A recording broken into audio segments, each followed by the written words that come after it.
Assalamualaikum warahmatullahi wabarakatuh dan salam sejahtera. Selamat datang kepada murid-murid tingkatan 5 ke kelas Asas Kelestarian. Baik, untuk hari ini, kelas Asas Kelestarian kita akan mula dengan bab 1, iaitu pembinaan lestari. Baik, untuk pembelajaran hari ini, kita akan tumpukan dulu topik 1.1, iaitu bangunan. Pembinaan ialah projek yang melaksanakan aktiviti pembangunan.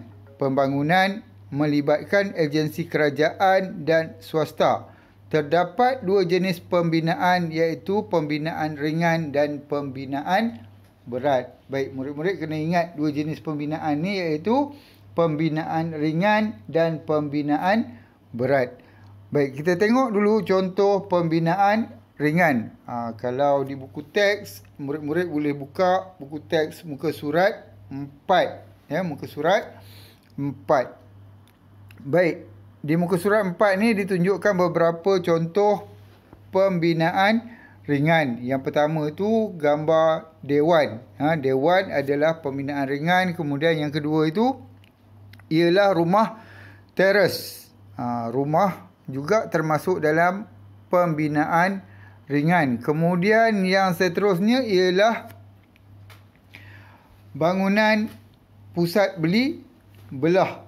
Bangunan pusat beli belah juga adalah pembinaan ringan. Dan seterusnya ialah gambar masjid. Gambar masjid. Masjid juga dikategorikan dalam pembinaan ringan. Baik, kita lihat pula contoh pembinaan berat. Baik, pembinaan berat ini merangkumi pembinaan menara-menara. Kalau kita lihat dua gambar ni, yang pertama itu ialah menara tabung haji.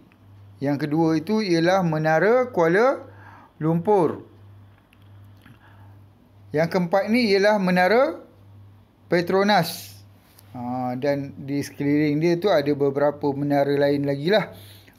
Dan yang keempat ni ialah pusat pentadbiran Putrajaya. Ini 4 jenis bangunan-bangunan ni dikategorikan dalam pembinaan berat. Baik, kita lihat subtopik 1.1.1, kriteria bangunan.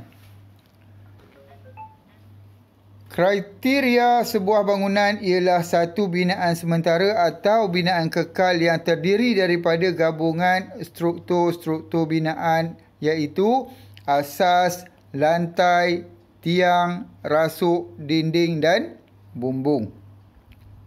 Rajah 1.1 menunjukkan fungsi-fungsi bangunan. Struktur-struktur ini berupaya untuk menanggung beban mati dan beban hidup. Okey, hari ni kita tengok ada istilah beban mati dan beban hidup. Nanti kita lihat apa dia beban mati, beban hidup. Tapi sebelum tu kita lihat dulu kriteria bangunan. Di sini ada 4 kriteria bangunan. Yang pertamanya, struktur yang dibina atau didirikan di atas tanah.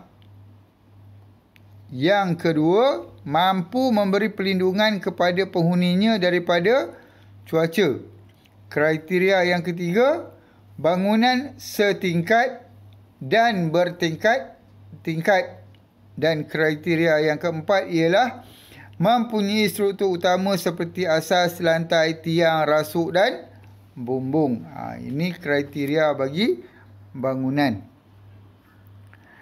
Baik, kita lihat pula perbandingan di antara beban mati dan beban hidup.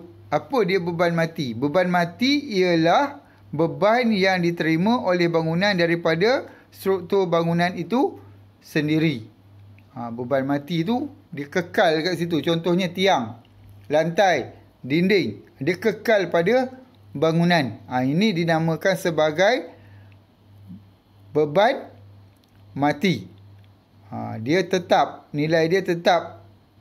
Kedudukan dia tak berubah, kekal pada bangunan. Kemudian beban hidup. Beban hidup ialah beban yang dikenakan ke atas struktur bangunan tersebut. Ciri-ciri utama, nilai beban tidak tetap. Nilai beban ni boleh berubah-ubah. Boleh berubah-ubah. Dan kedudukan beban tu juga boleh berubah-ubah daripada satu tempat ke tempat lain dalam bangunan itu. Itu ialah beban hidup.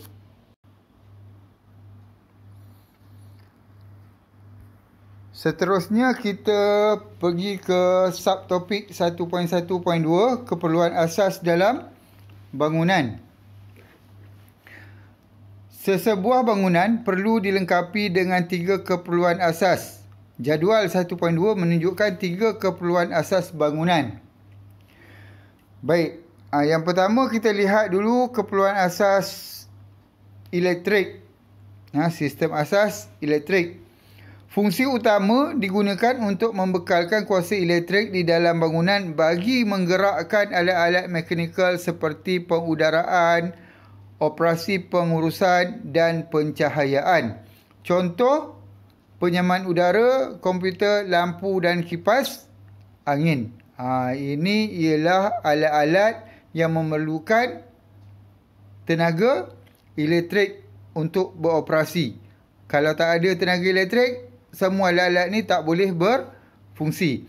Sistem elektrik di dalam bangunan adalah bermula daripada papan agihan kepada suis-suis elektrik yang terlibat. Terdapat 2 jenis sistem pembekalan elektrik di dalam bangunan, iaitu 1 fasa dan 3 fasa. Seperti yang awak dah belajar dalam tingkatan 4 dulu.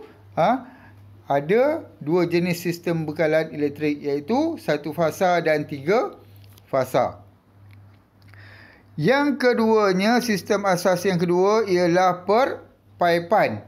Fungsi utama sistem perpaipan ialah membekalkan air bersih untuk kegunaan pengguna, pengagihan ke kelengkapan bilik mandi serta membantu untuk operasi cucian bangunan. Sistem perpaipan merupakan sistem sambungan bekalan air daripada paip perkhidmatan ke dalam bangunan. Terdapat 2 jenis sistem perpaipan, iaitu sistem terus dan sistem tidak terus. Sistem terus membekalkan air terus daripada paip perkhidmatan ke semua pili. Sementara sistem tidak terus membekalkan air ke tangki simpanan air yang akan menyalurkannya semula kepada pili di dalam bangunan. Bezanya sistem terus dengan sistem tidak terus ni, sistem terus dia tak guna tangki. Dia terus bekalkan ke semua pili yang ada dalam bangunan. Sementara sistem tidak terus, air daripada paip perkhidmatan dimasukkan dahulu ke tangki. Ke tangki simpanan air. Kemudian daripada tangki simpanan air barulah disalurkan kepada semua paip ataupun semua pili yang berada di dalam bangunan. Yang ketiga ialah pengudaraan. Fungsi utama sistem ini membantu peredaran udara di dalam ruang bangunan untuk kebersihan dan kesihatan penghuni. Sistem pengudaraan ialah penyediaan bukaan pada struktur bangunan bagi tujuan mengawal suhu dan kelembapan udara di dalam ruang bangunan. Terdapat 2 jenis pengudaraan di dalam bangunan, iaitu pengudaraan semula jadi dan pengudaraan mekanikal. Pengudaraan semula jadi ialah sistem pengudaraan yang tidak menggunakan peralatan mekanikal dalam kitaran pengudaraan. Sementara pengudaraan mekanikal ialah sistem pengudaraan yang menggunakan bantuan mekanikal seperti kipas dan penyaman udara untuk membantu menyejukkan udara di dalam bangunan. Baik. Itu 2 jenis sistem pengudaraan dalam bangunan. Baik. Itu saja tentang topik 1.1 bangunan. Terdapat 2 subtopik dalam topik ini, iaitu kriteria bangunan dan juga keperluan asas dalam bangunan. Diharapkan semua murid telah pun faham dengan penjelasan yang telah diberikan di dalam topik 1.1.1 dan 1.1.2 ini.